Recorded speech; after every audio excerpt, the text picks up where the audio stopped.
میرے دوستو، انسان کو کل عقل بھی مل جائے تو پھر بھی اللہ کی حکمت کا وہ احاطہ نہیں کر سکتا۔ رب کریم کو زیادہ پتہ ہے کہ ہمارے لیے کون سی چیز بہتر ہے اور کون سی چیز ہمارے لیے نقصان کا باعث ہے۔ اللہ تبارک و تعالی کی حکمت یہ چاہتی ہے کہ میرے بندے پریشان نہ ہوں۔ رب یہ چاہتا ہے کہ میرے بندے کسی جگہ پہ بھی دقت اور پریشانی کا شکار نہ ہو، تو اللہ تبارک و تعالی نے راہ اعتدال اختیار کرنے کا حکم ارشاد فرمایا کہ تم اعتدال کے رستوں پہ چلو، معتدل زندگی گزارو، افراط و تفریط سے بچو۔ آج جس معاشرے میں ہم وقت گزار رہے ہیں، اس معاشرے میں ہم اس بات کو سمجھنے سے قاصر ہیں کہ اصل ہمارا مسئلہ کیا ہے۔ ہمارا اصل جو مسئلہ ہے اس کی شناخت ہمیں کیسے ہوگی اور ہم پھر اس تک رسائی کس انداز میں حاصل کر پائیں۔ ہم ہمیشہ اپنی آمدن بڑھانے کے چکر میں رہتے ہیں، ایک کام اور شروع کر لیں، پارٹ ٹائم جاب شروع کر لیں، کوئی سائیڈ بزنس اس کا آغاز کر لیں۔ ہماری جو دوڑ لگی ہوئی ہے وہ لگی ہے کام بڑھانے میں، آمدن بڑھانے میں، حالانکہ اسلام ہمیں یہ کہتا ہے کہ تو آمدن بڑھانے کے چکر میں نہ پڑ، اصل بات یہ ہے کہ تو اپنے خرچے کنٹرول کر۔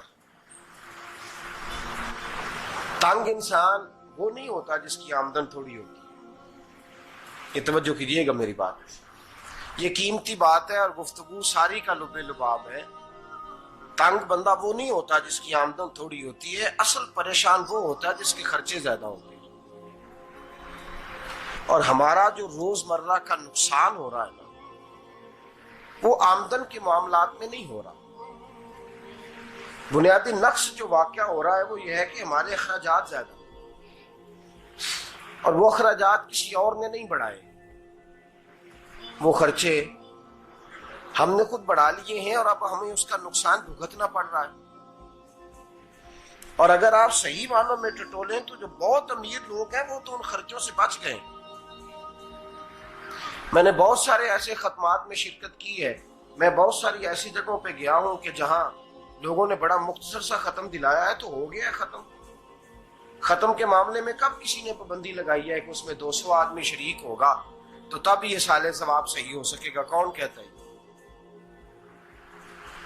یا شادی کے موقع پر اگر سارے بہن بھائیوں کو نہ بلایا گیا تو میری شادی پایہ تکمیل تک نہیں پہنچے گی، اس میں برکت نہیں ہوگی، یہ کس نے فتویٰ دیا ہے؟ معتدل زندگی کا اسلام حکم دیتا ہے۔ میں پڑھ رہا تھا کہ ایک بہت بڑا صدر ہے، غالباً سوڈان کے صدر کی بات ہو رہی تھی، تو اپنے بیٹے کی بارات لے کے گیا تو 4 لوگ گئے ہیں بارات اور 15 لوگوں کا اس نے اہتمام کیا اپنے گھر میں کھانا کھانے کا، تو کیا شادی ہو گئی کہ رک گئی؟ تو بھائی راگ الاپنا اس بات کا کہ بڑی پریشانی ہے، کوئی سائیڈ بزنس شروع کیا جائے فلان جگہ فلان جگہ فلان جگہ، تو اصل معاملہ یہ ہے کہ پہلے ایک بندہ کماتا ہے تو پھر بھی گھر ہی چلتا ہے، پھر بڑا بیٹا ساتھ شامل ہوتا ہے تو پھر بھی گھر ہی چلتا ہے، پھر منجلا بیٹا شامل ہوتا ہے تو پھر بھی گھر ہی چلتا ہے۔ جو رونا دادا جی رویا کرتے تھے کہ بڑی مصیبت ہے، بڑی مشکل ہے، گاؤں میں رہ اکیلے ہوتے تھے اور وہ 5 بچوں کو اور 4 بچیوں کو وہ پالتے تھے، تو جو وہاں پریشانی تھی وہی آج پریشانی شہر میں آ کر پڑھ لکھ کر موٹی تنخواہ لے کر وہی پریشانی ہمیں ہے۔ تو میں جس نتیجے پہ پہنچا ہوں اس کو پڑھ کے، قرآن مجید کی چند آیات کو دیکھ کر اور اس مفہوم کی جو حدیثیں کتب احادیث میں پائی جاتی ہیں اور ہمارے بزرگوں نے ہمیں جو مزاج اس حوالے سے دیا ہے، میں اس نتیجے پہ پہنچا ہوں کہ مسئلہ آمدن کا نہیں، مسئلہ خرچے کا ہے۔ ہمارے خرچے بنیادی طور پر زیادہ، اور اگر پھر ہم زیادہ بوجھ خواتین پہ ڈالتے ہیں کہ وہ مطالبے زیادہ کرتی ہیں، اور اگر آپ مجھ سے پوچھیں تو خواتین کی بھی اگر کسی جگہ کوئی عادت خراب ہوتی ہے تو اس میں اصل کردار اس کا ہوتا ہے جو وہ عادت خراب تو کیوں اپنے گلے سے اتار کے آپ کسی کے گلے میں بات ڈالنے کے چکر میں ہیں؟ وہ خواتین کی طبیعت نہیں ایسی ہے. اصل بات یہ ہے کہ ہم نے عادت ڈالی ہے، ہم نے یہ مزاج ان کو دیا تو ان کا بنا ہے، نہ کیسے بن سکتا. تو اعتدال جب تک زندگی میں نہیں ہوتا، پانی پیاس بجھاتا ہے لیکن ایک گلاس ہی ہو تو پیاس بجھاتا ہے، بالٹی کو منہ کو لگائے گا تو کپڑے بھگو دے گا اس کے. حالانکہ پانی بری چیز کا نام نعمت ہے نا بہت بڑی اللہ کی، لیکن پیالے میں ہی اچھا لگتا ہے. کوئی مٹکا منہ کو لگائے گا تو تانگ ہوگا، پیالہ ہی بہتر ہے اس کے لیے.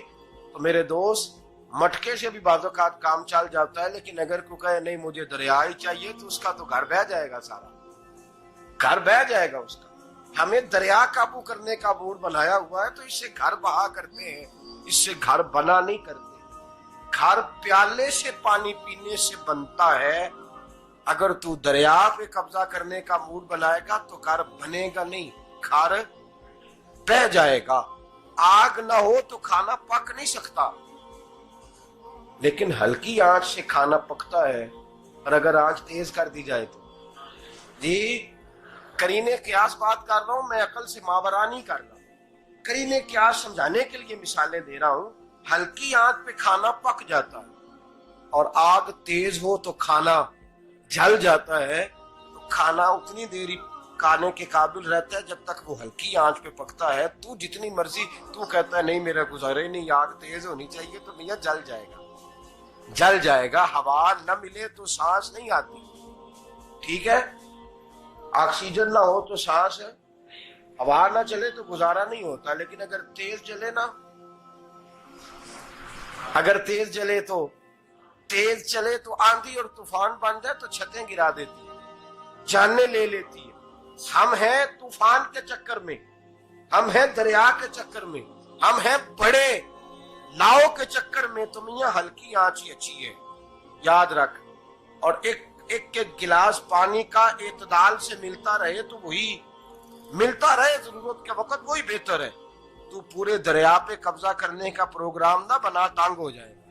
اور میرے عزیز یاد رکھ، ہوا سانس لینے کے مطابق ملے تو وہی اچھی ہے، جو سانس بند کرنے پہ آ جائے وہ ہوا اچھی.